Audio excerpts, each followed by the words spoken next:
Benvenuto! Oggi Heavy Metal Heaven ha il piacere di ospitare un lavoro di classe superiore da parte di una piccola leggenda dell'heavy power italiano.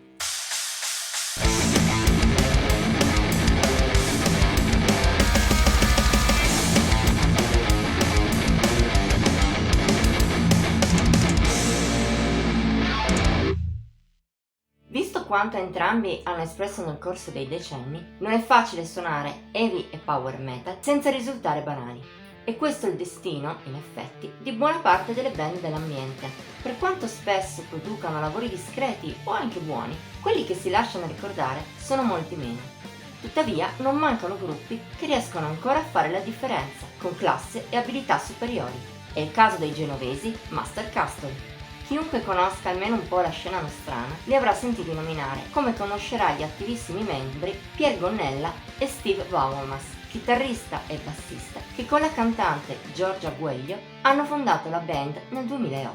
In effetti, nel corso degli anni, il gruppo ha raggiunto un discreto riconoscimento, e non è solo per i famosi membri coinvolti. Come dimostra per esempio l'ultimo Lighthouse Pathetic, uscito lo scorso 10 gennaio, i Master Castle hanno molto da dare anche sul lato musicale. Partendo dal mix tra heavy e power con vaghi accenni prog sviluppato sin dagli esordi, i Liguri costruiscono qualcosa di non soltanto piacevole. Gran parte delle canzoni di Lighthouse Pathetic sono infatti molto catchy, si stampano in mente con gran facilità, merito di una scrittura matura e abilissima, mai di maniera. I Master Castle non cercano solo di suonare un certo tipo di musica, come fanno molti. Al contrario, ogni tanto mostrano influssi eclettici. Soprattutto, però, il loro focus è nella musicalità, che i genovesi supportano con un ottimo livello medio di ispirazione. Lo si può sentire molto bene nelle tante canzoni memorabili di Lighthouse Pathetic, come la cantabilissima Call Your Wings, l'eccellente numero heavy classico Diamonds e la movimentata Space, catturante rilettura di un pezzo presente nell'esordio The Phoenix del 2009. Da citare poi sono anche le due cover. Innanzitutto il Rosso Profondo, strumentale, che porta nel metal il celebre tema di Profondo Rosso a opera dei Goblin. Al suo interno, Gonella duetta in maniera riuscita con Andrea De Paoli, storico tastierista già di Labyrinth e Vision Divine, uno dei tanti ospiti presenti nel disco. Ancor meglio fa però Fast as a Shark degli Accept. Piuttosto aderente all'originale, ha però una bella grinta e la voce di Gueglio, in duetto con lo scream di un altro ospite di lusso come Fledges dei Necrodead, la correda alla perfezione. Tutte rose e fiori dunque? Purtroppo no. Ogni tanto anche i Master Castle incappano in alcuni difetti.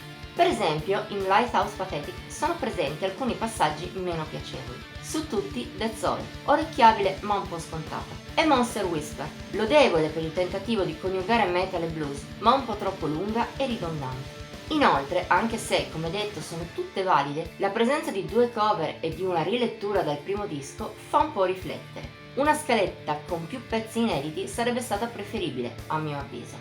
Sono problemi che incidono, ma non più di tanto. Lighthouse Pathetic si rivela lo stesso godibilissimo e di ottimo livello. Non sarà un capolavoro, ma si dimostra di classe ben superiore alla media dei suoi generi.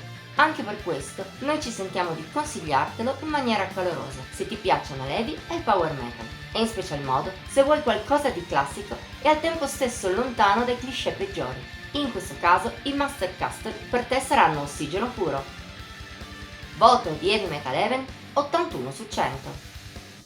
Bene, per oggi è tutto. Se ti è piaciuto questo video metti il like, condividilo e commentalo. Puoi anche iscriverti al canale e cliccare la campanella delle notifiche per rimanere sempre aggiornato. Ti invitiamo inoltre a seguirci su Instagram, Facebook e Pinterest. Trovi qui sotto il link in descrizione. Ci vediamo la prossima volta!